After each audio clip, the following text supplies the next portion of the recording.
Assalamualaikum warahmatullahi wabarakatuh. Waalaikumsalam warahmatullahi wabarakatuh.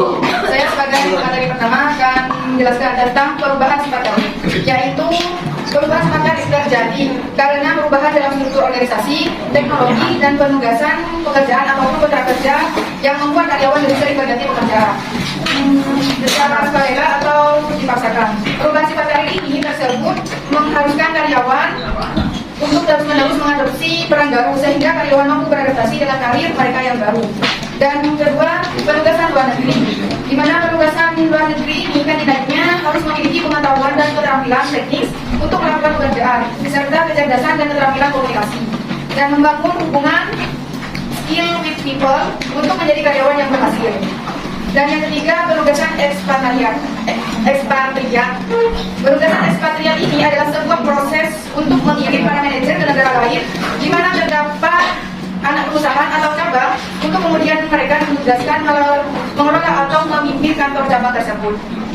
Keberhasilan ekspatriasi ini didefinisikan dalam kemampuan penyesuaian ekspatriasi, komitmen kinerja pekerjaan dan niat untuk menyelesaikan tugas. Mungkin ini kurang lebihnya. Di sini saya akan menjelaskan terkait masalah dan model manajemen dalam ekspatriat. Pertama adalah masalah ekspatriat. Nah, ekspatriat di sini merupakan satu bentuk peluang pengalaman dan kesempatan kerja dari seseorang untuk bekerja di negara lain. Akan tetapi, ekspatriat ini juga menimbulkan satu masalah dalam diri seorang pekerja tersebut, di mana masalah tersebut muncul dari dua segi. Yang pertama adalah yang berhubungan dengan pekerjaannya, dan yang kedua adalah yang berhubungan dengan faktor sosial. Nah, yang berhubungan dengan pekerjaan ada tiga masalah. Yang pertama adalah kegelisahan sehari-hari, di mana seorang pekerja tersebut berpikiran bahwa alasan utama ketika menerima penugasan ke luar negeri adalah adanya harapan akan peningkatan karir di masa depan. Namun, setelah penugasan itu selesai, maka muncul kekhawatiran dari seorang pekerja tersebut akan kehilangan pekerjaannya di perusahaan yang sebelumnya. Yang kedua adalah pengalaman menjadi ekspatriat dirasa tidak berguna. Hal ini dapat terjadi ketika para kandidat ekspatriat ini kembali bekerja di perusahaan asal, namun mereka mendapatkan pekerjaan yang kemudian dirasakan tidak berhubungan dengan pengalaman yang diperoleh dari pekerjaannya di luar negeri. Yang ketiga adalah menghadapi kesulitan peran dalam tugas dan tanggung jawab yang baru, di mana adanya penugasan dalam waktu yang relatif lama di lingkungan luar sangat mungkin dapat mengubah pribadi seseorang secara drastis. Nah, yang kedua adalah berasal dari faktor-faktor sosial, di mana terdapat dua segi dalam faktor sosial. Yang pertama adalah penyesuaian kultural yang berbeda-beda, di mana ekspatriat ini kembali ke negara asal mesti menghadapi masa penyesuaian kembali, dan masa penyesuaian ini akan berbeda-beda tergantung pada masing-masing individu. Yang kedua adalah tidak mudah untuk membangun kembali hubungan sosial dengan lingkungan yang lama. Nah, model manajemen ekspatriat. Model manajemen ekspatriat ini terdapat tiga model. Yang pertama adalah rekrutmen, di mana rekrutmen ini didefinisikan sebagai pencarian dan perolehan calon pekerja dalam jumlah dan kualitas yang memadai, sehingga organisasi dapat memilih orang yang paling tepat untuk memenuhi kebutuhan pekerjaannya. Yang kedua adalah seleksi, di mana seleksi ini merupakan proses pengumpulan informasi untuk tujuan mengevaluasi dan memutuskan siapa yang harus dipekerjakan dalam pekerjaan di ekspatriat tersebut. Dan yang ketiga adalah pelatihan dan pengembangan.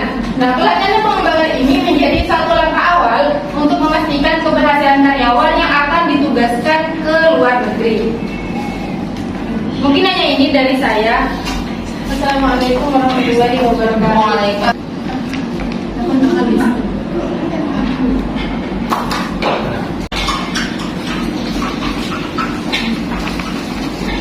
Baik, saya akan memperkenalkan lokal wisdom dari Pulau Sulawesi, di mana di sini kami mengambil tiga lokal wisdom. Yang pertama adalah tradisi Mapalili, di mana tradisi Mapalili ini merupakan ritual turun-temurun yang dipegang oleh masyarakat Bugis yang masih bercocok tanam untuk membantu masyarakat agar lebih bersemangat dalam bertani dan lebih bekerja keras untuk bertani.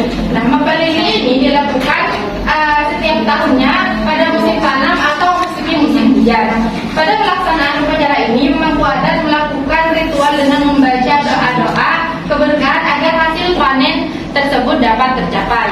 Yang kedua adalah matompang arajang.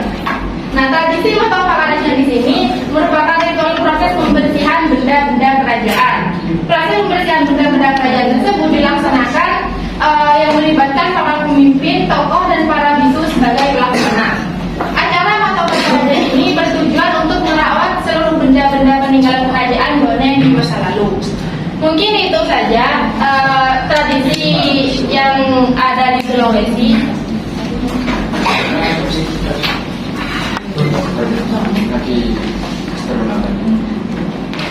Dan lokal wisdom yang terakhir tradisi masa umbo. Dan untuk gambar yang ada di PPT itu salah.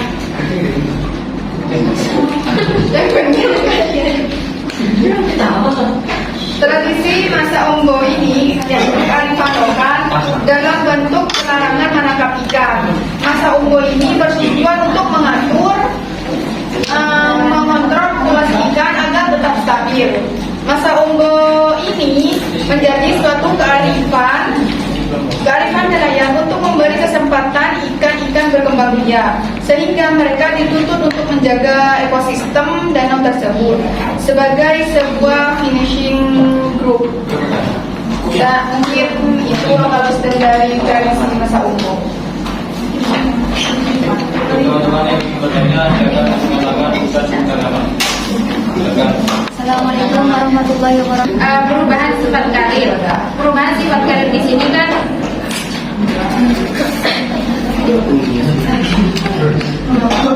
perubahan sifat karir ini terjadi karena perubahan dalam struktur kerja, di mana karyawan pilih berganti pekerjaan. Kalau menurut saya, ini kan perubahan sifat karir ini adanya pergantian karir dari seseorang, di mana dalam perusahaan awal seseorang tersebut menempati suatu pekerjaan yang berbeda dengan pekerjaan yang akan ditempatkan pada saat ini.